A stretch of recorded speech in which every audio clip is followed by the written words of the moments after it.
ai nongonda yam lankre. Ai bu ngakpiyo. Ngasidi ai nangi nungsibada ngaure.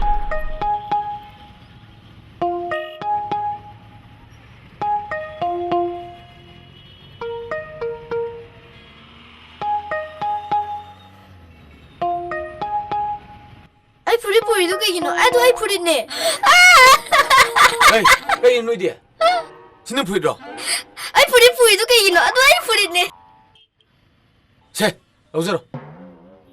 Ozana hantar mo si kainum tawi. Nang nupi ko bro. Ngangore je. Matha ji pungamdre. Chale masi phutna ya.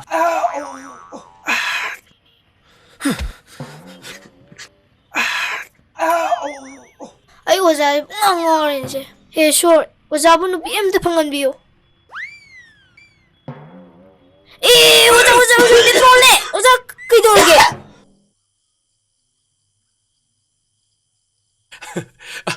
Ngai khom ni kidaroge. As ngai khoba. Ngai khom ni kidaroge. Ngai khom ni kidaroge. Wam dai ge ba. Ngai khoba. Ibunga. As Ibunga. Ibunga na bu kai dorge mi. As ngai ko ai to ge dorge. Kai dorge nang bu. As Kai dorge nang bu. Kisto de ma. Lai wong na bra kai nom tawre nak. As ka ju lai no ma. Aduri nang yu thaura bra. Thakpa ba. As ka ju tu pun de ma. Aduri kari gino nang tawise. Sum nupi ma. Nupi. Kadai de ki. As ima sidi ba. Ai de ngana poti. Icha bu mangdawa wa choro lol hali ba nupi edo. Masak khangning greda. Arai ba di oira moy. As ko ma ji ma ba. Ani pi ko ji ko dina. Nang bu imana nupi ko hai gra bro. Nakok da napi pa ene huran ba nang bo. As ima sidi ba. Ai de ngana poti. Ngana poti ko. Kadai da sali du bo. Sa loi dorom ni ko. Sa thoga kari kai no hona ji law.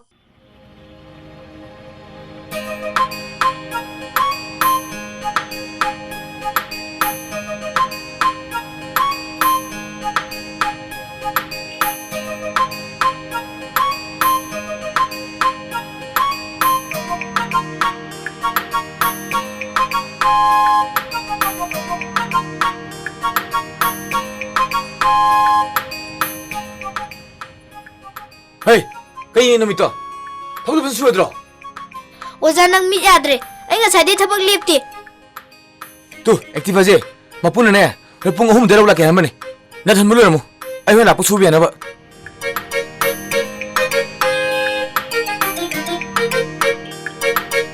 Sanglam ni nga le je phazabi. Rashi le ye nangi mai thong do.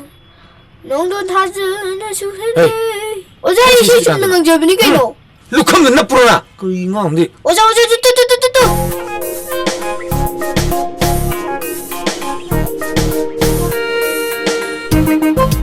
Hey, Sodi. Hey Sodi. Ngam ji ba.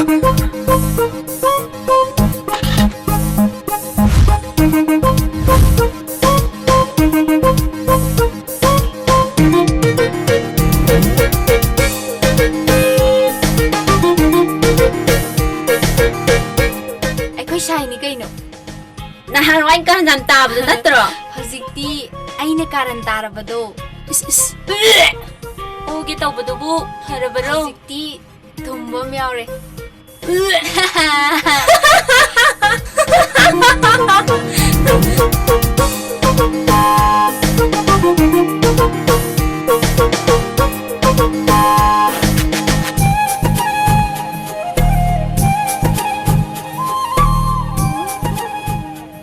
Chenbi, noi na teje phasatra.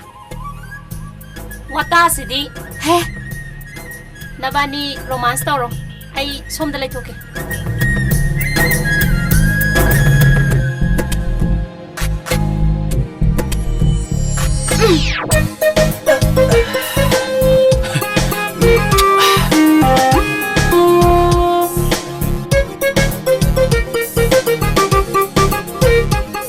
Madam này, sang sao?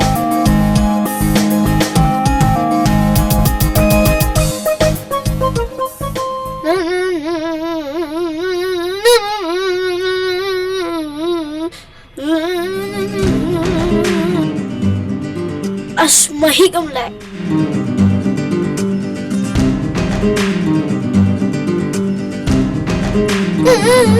Enggak. Lu jadi.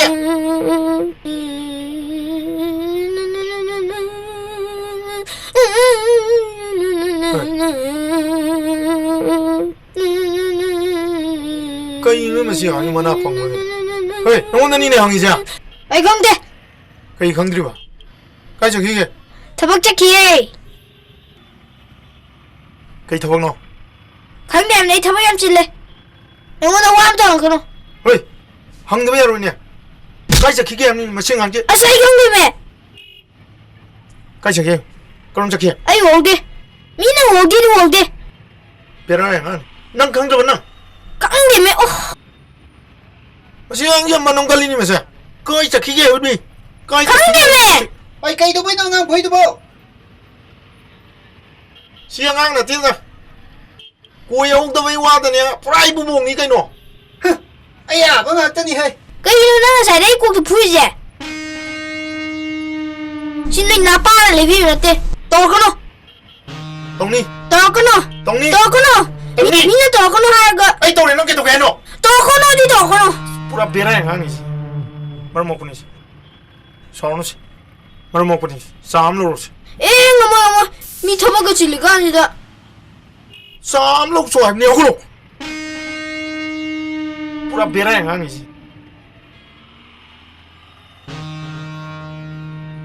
Cái nó. Paisa. Polo đi paisa. Cái bây giờ. Ấy giờ nuôi vào mà nó không rồi. Anh nuôi xin lại giờ. Nói với em phải. Chalo, Sam lo.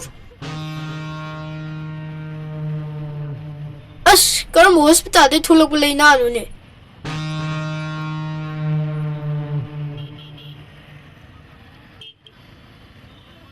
Ngasi dia, aku ikut saya mama nak hao nu pitak ke. Hao ni, anu suar sama apa ni nak?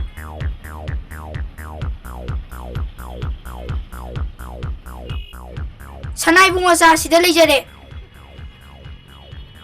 Very good. Anh gian ta đi phơi ra. Chasi nuôi vào mình cái số lắc ra. Hoi sole. Pasal siapa lak pura? Pajan na siya malak ni.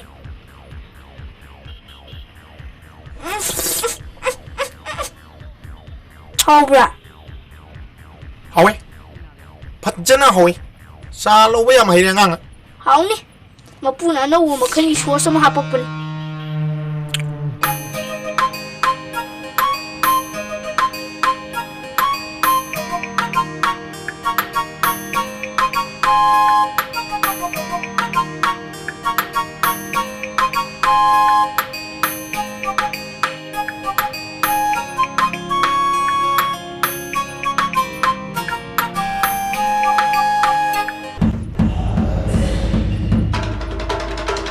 Xe. Kiek lo. Aduh sao? Aduh sao udah long nè. Siramida. Suwe siramine. Mekanik ina kuma chan pigi matu ne leremi. Sai cha cha de ge pung ngau lere. Ai mekanik ina dum le sirage. Aku ne kai ngan dukan sangui dia. Nangi sapo leirui ne. Kirabo. Ki dia. Isis namai da mami tai jengo. Ki dia ne. Adui di yam nungsi na support in bigira mayam mangsda. Ha.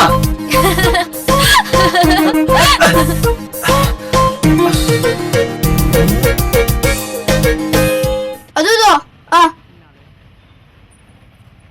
Ozai ming da tum panjalo. Hoy, hoy.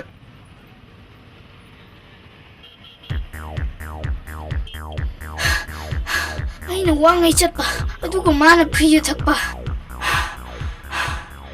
Today kita ni. Ayam ni deh.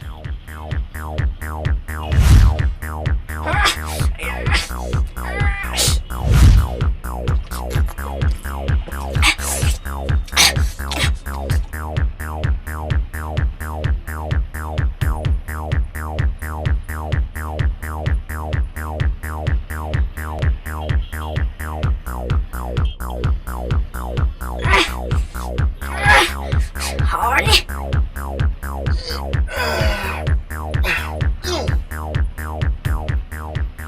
Sir, si lotion biyo. Nangi dam te sochara ko ni. Angang ngasi di cheba yam phagali da. Sir dia koi oja gi mama na bani. Adu ga sahi sho han ne. Cha mu thaki siro. Yar. Cold drink je na phajana tak thara ji. Koin. Koin. O kong ma ji kong mi nang ja. Dukandar na ibu yam nungsi bi ba. Aina chat pa khuding gi cold drink je pik than ba pi ba. Yam tina nungsi bi ba. Cold drink ma pu dun nang bu yam nung si bi ba. Yam tina nungsi. Yam lu to bi ba. Sidi yam le. Tan thang amaro. Nang han kar tak ta. Toi. As. Yare toi.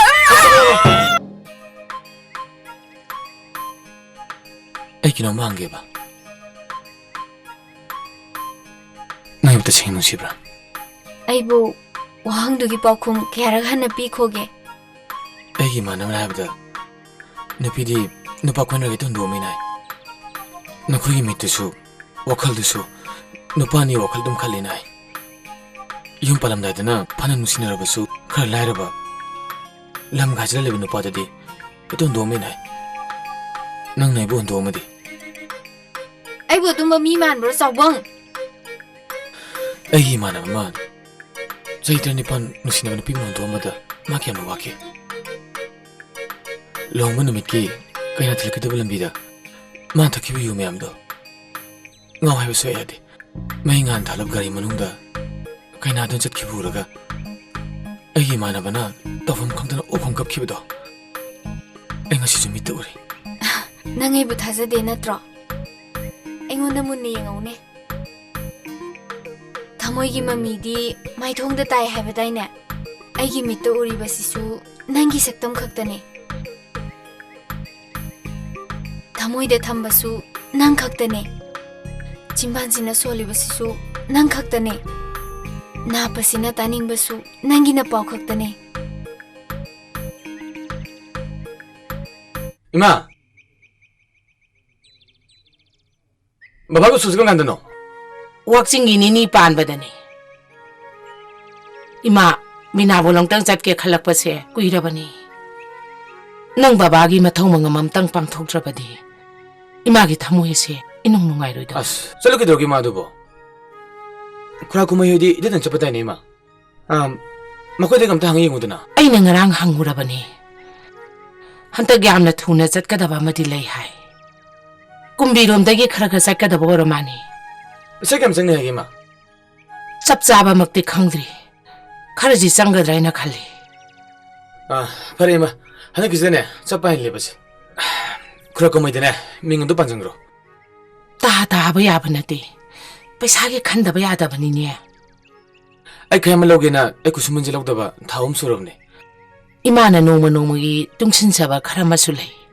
Punsilaga kaya suragi yengasi. Tangay padana khara watha wasin tawragadi nangi marup loyadaga leirang hojo. Mane phim sokre de ma. Makhoy makhura to makhani ni mem dali trabni.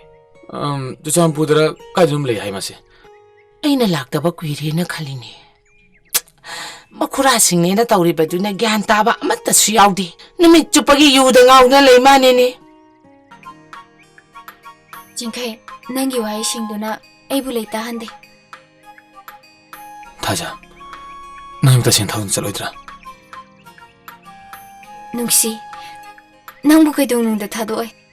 Kai gino nang nu wahong do tatta na hangi dubo. Ai na nungsi harasi bau ai bu thasa da bro. Ai bu kari hai khoge. Tase. Ai punchi ta tasna lakpa. Ningthou gi nungsi bile namse. Ai la ning de. Ai gum misik amada asugum le namase matik chade.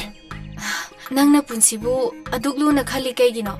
Ngasi ai phari ba singje hayeng kai dawni hekta hai ba ngampote. Nangi na nakta ai na leijaba phangaba. Ai gi awat pa kari legani. Khangpok sangsu konung ne. Awa basu nungai bane. Amuk kappa amuk nokpa. Masisu punsine haibadaine. Sigumbo wari se sagumsida thamoi sonthanabne. Se aina nangi furit ama lairakpane. Fajabre yengse. Furit se lokthose. Yanida. Ai kon lilage. Asse.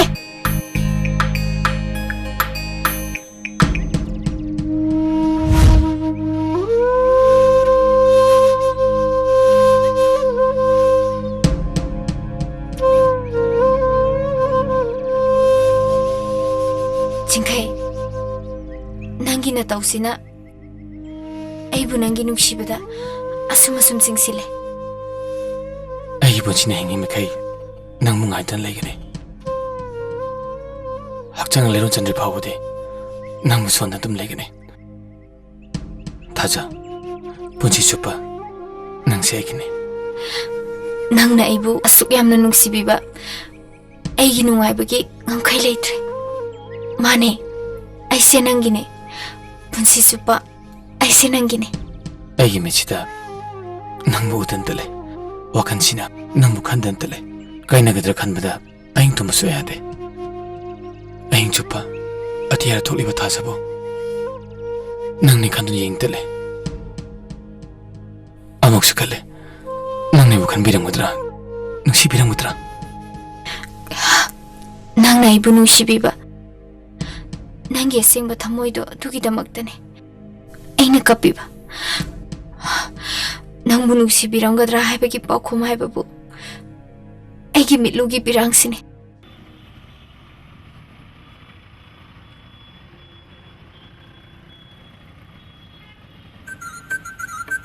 Kay hage?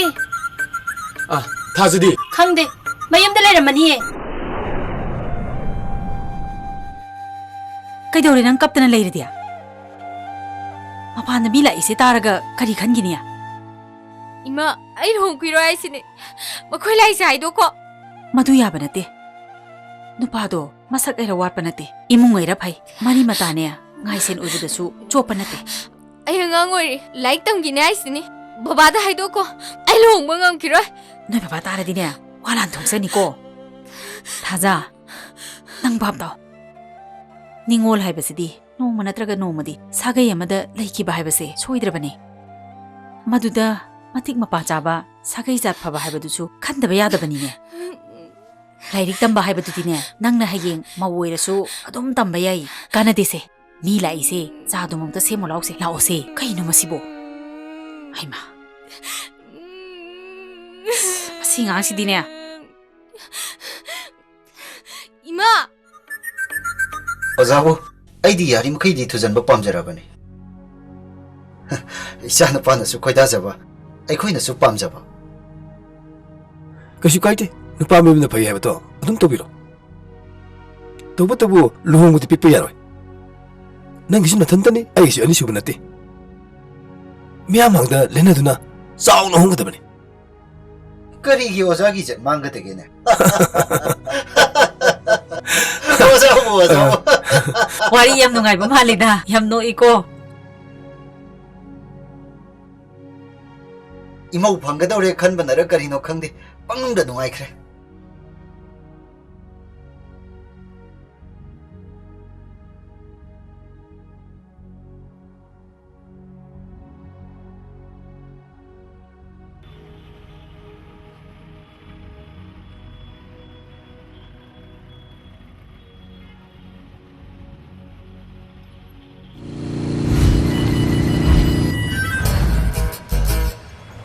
Ơi, cái gì thế nó?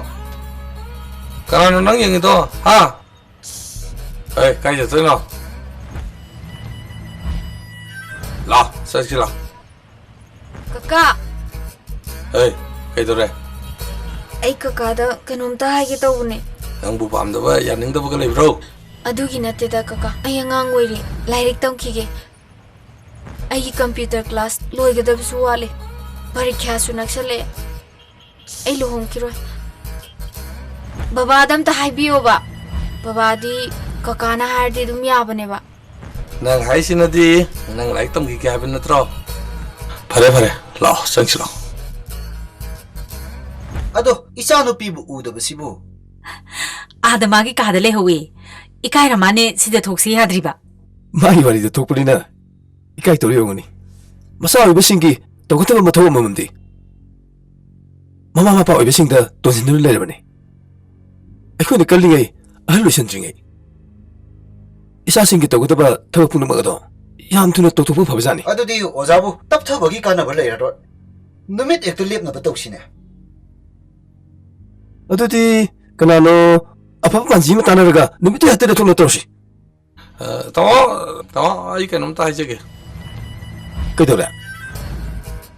Tawa alang sigi aning bapa masu chugai basu fatte da khale. Magi karba aning apamba. Tawa sasi lairik tamningi mai computer tambasi loisan gini na hai. Adudi lobo se tu zairo. Adu yuana te tawa. Isa sigi pe khase guitre. Masim dangdi loisan lan sirai na khanbane. Marak sida tamona numidam tang lepiraga. Parkhase hegloi baga hongasu yai na tama. Kasu kaideda. Parikha loiraga hongasu adum maphaida. Sida nang na pendra sune. Makhatam dhaningasu luongaba matungda Kalta dara Mumbai dara Delhi dara nang tamnung hunda nang tamyage no ha. Yumdadi mayam changdana nupa amada luhongnaba kanna honari. Ay nupado da leiba ngamoy. Halamana haibase phatabadi oiramoy. Babagi mayokta nangna lepasisu phatte. Ay chingkhaibu nusi. Mabu thadokpa ngamoy. Nangna hairidubu karino thaja. Nangmana khalabra thaja. Nangi standard ka maga yam khene lamba janade. Ma huji kari tawri. No magi suraga chara talibani haiba nang khangiba natra. Mana suba ngamdaba numita chara helaga kangduna sigani. Workshop ta masa pomba thauchina pungtai taibam khai. Mina piramba khara ngairaga leibado. Madi nalada taba phatta haudi gumbani. Nangdi miyamna khangnaraba special contractor amagi masanupini. Nang nasagi mamal khangdriba garigino. Ushibada migi mamal lepa yabrane lanchenbe. Ina khunba thagwangba mi khakta nungsigadabane haiba niyom leibro. Lairabadi nungsiba hitabro. Thaja nang yamna henjana khanjale. Karigi aduam sera soisalino. Babagi izat kisu khara khalo. Nang adu hanthaba miduga pulidubu ikaidro. Madi lambida thengnaba urumda ngak pothabani khalo. Maduna punsigi oibadi yaroi. Madi ngak nungainaba matam lenba time pass nena khalo.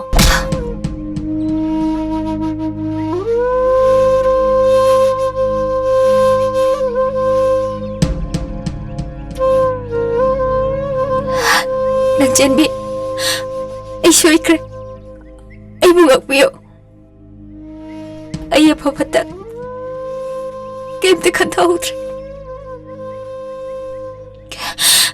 Ay di mabu matam lenbani khande. Ay di mabu tamoy sengna nuksi. Manasu aybu nuksi bani. Ay natato madi. Manu wahaw katabdo. Ay yung mga mo. Nangchenbi, please. Nang ay matingam tapang biyo. Magahing minagi. Magahing minanaba. Nang namtasin biyo, please. Haja, kapkano. Se, nangi wakal na adu yaurabadi. Ay, nangi nating pangi. Karigi wari no, ay lairisisti.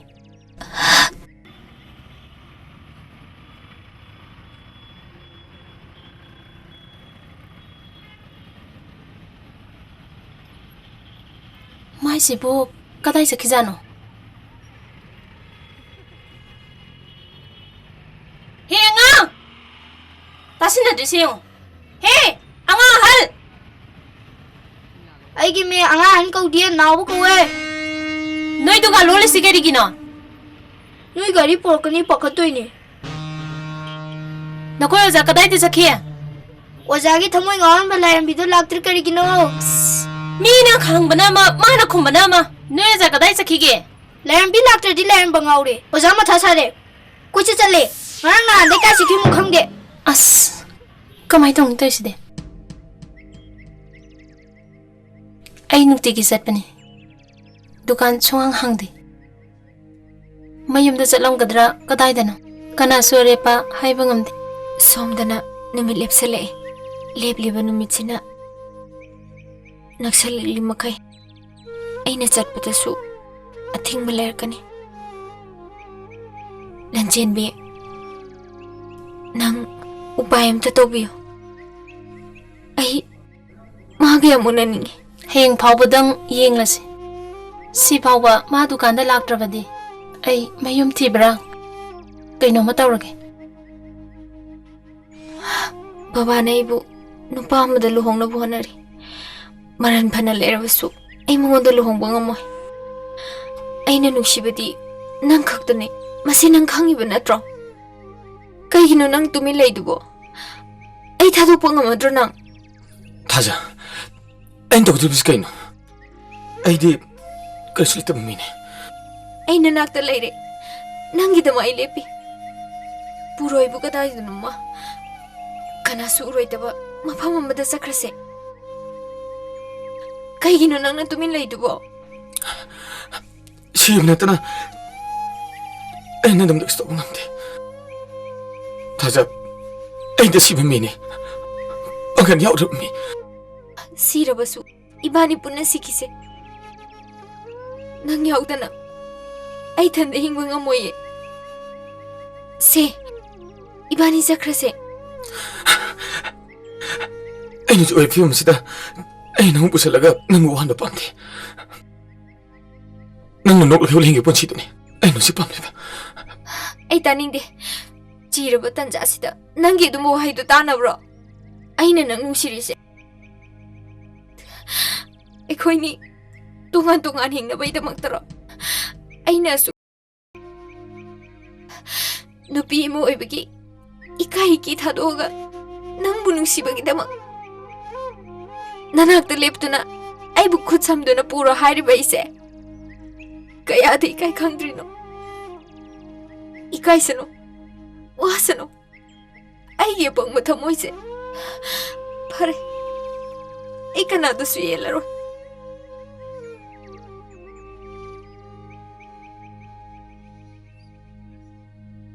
Nang uroi da mafamda.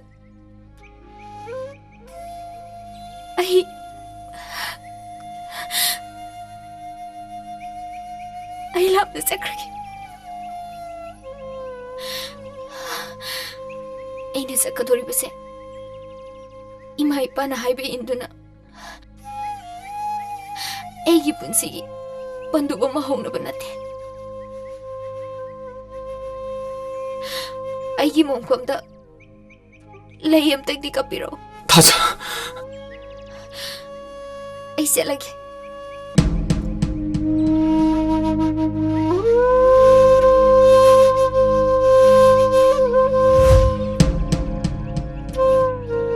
Nang leitaba sangsada ini hinglura kai kanane. Thawai gak changabu khaina lei yabrane. Nang nei thamuk lepingai ai kana ki gitori mana. Thado e punchi sima nang thado. Ado Thaja. Nang maktangi matam ai monde piko. Elena Pandam silage. Ado nang yum thorpu matamda sumtagi nang sili pido. Adun tab kam ta porkano. Aina pamlepse. Nangi lanthungdu nate. Aina pamlepati. Nang ne uthamu singa nungsibido adu khaktani. Ai nang na haibe ingani. Tase.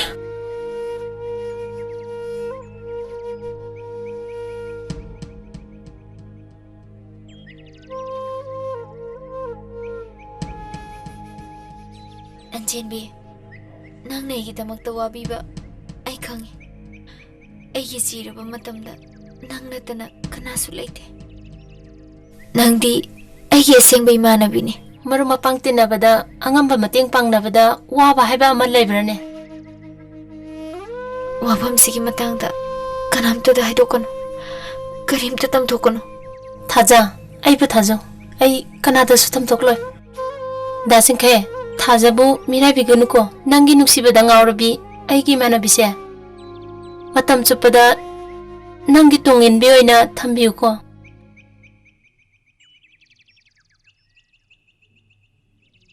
Singkai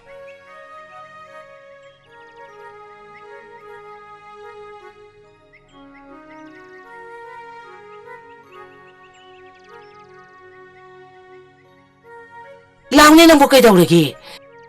Masi khudingi tumpak lepi badu bukai dauragi. Thongjin mapa ando lepra taw haidi lawa ba.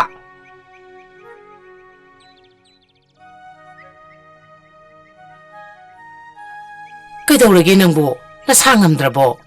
Kasto di dema. Nang nahan makai ima manadi. Kai dauragi ima de sing na hayo. Ima bu chatanu haibro. Ima, kai chalo ideno. Kasto di. Ay, sumba bani jang pane. Angaw sidi adubu khan ba hungna bro. Ima nang si chakadori basi. Nangi babagi damakta tarpon katpa chatkadori bani. Masina magi thawaina penba oirasanu. Ima, akhoi jam toliko. Thabag amata sathun to bangamde. Mi ma pot hubsina taba. Ichum jaba thabag phaw phonga to bangamde. Masiba khoi ke iranoi ma. Nangbu kai dauragi. Na makai ngang da wa ngak ta ngangi basibo. Kana kari hainaragi. Ay kanando sulalude. Kana ga sukanate. Akhoi lairba oruba. Mi maga markta leb khena base. Ayan wara oima. Akhoi su sum wadana leigadrane. Ha. Akhoi su nongmodi mi ga mi manaba ngamgani na. Awaba kaya se khangaga. Punshi de hena masak thoi hainari bani. Karigino nangna henjana khalliba. Ima, aku kandida. Tosi, asun penda dana haibne. Imana podo pasa sindi sura bro. Kau gale bro. Posai sindi ngarang nahandagi yomdana loirabani. Awat palera maroida. Por khadi makhadangi tamai muna paibi khrabani. Nangbu dukan chatloidro. Hojik phawo loisindriba dubo. Chatkema. Ngasi dine dukan daga lekanu. Imaga samji khainaba thokani ko. Nangbu paisa ga yauri bro. Ima da yauri basibu. Yamdraba karino imabu. Langphai ga chatpasida karino imabu.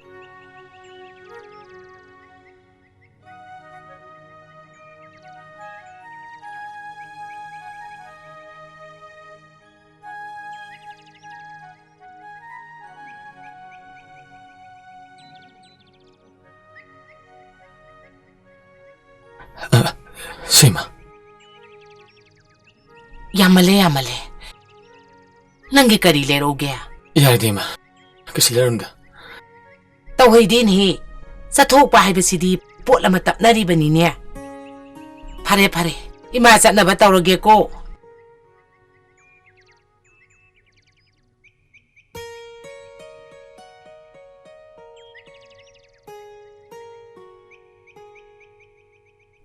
Yare.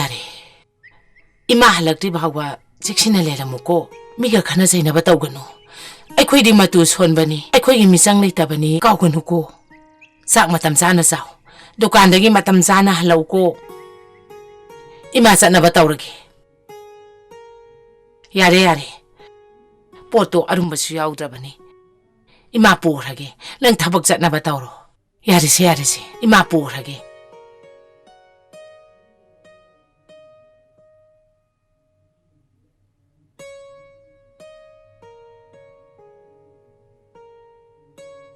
Ima, ay nang buhay bang amdre. Ay mga piyo ko. Ngasiti ay ima da haram dana. Iyo masato at sa patare. Hayang ima na alaga. Ay buo pang drakanda. Kanato na. Ima na hanggang duriba. Iyo masita kanaga no. Ima na lagi duriba. Nasabu araw ganun ko ima. Nasawi ay pamungan pinabiyo.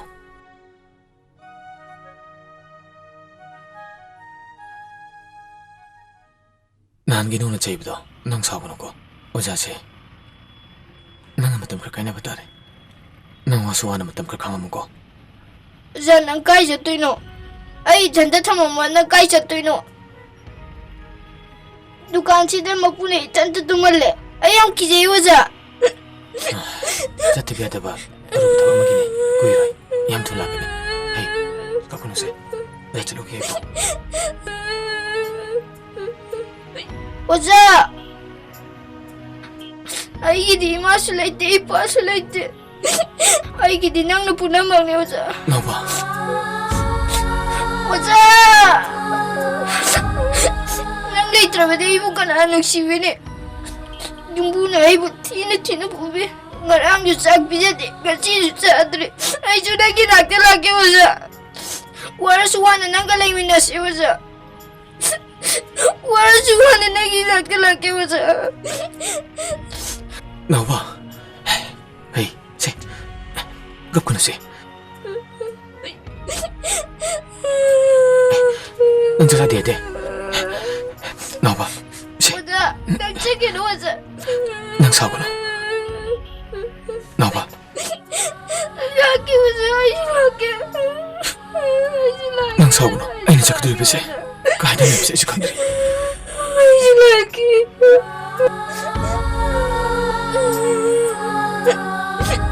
Wasa!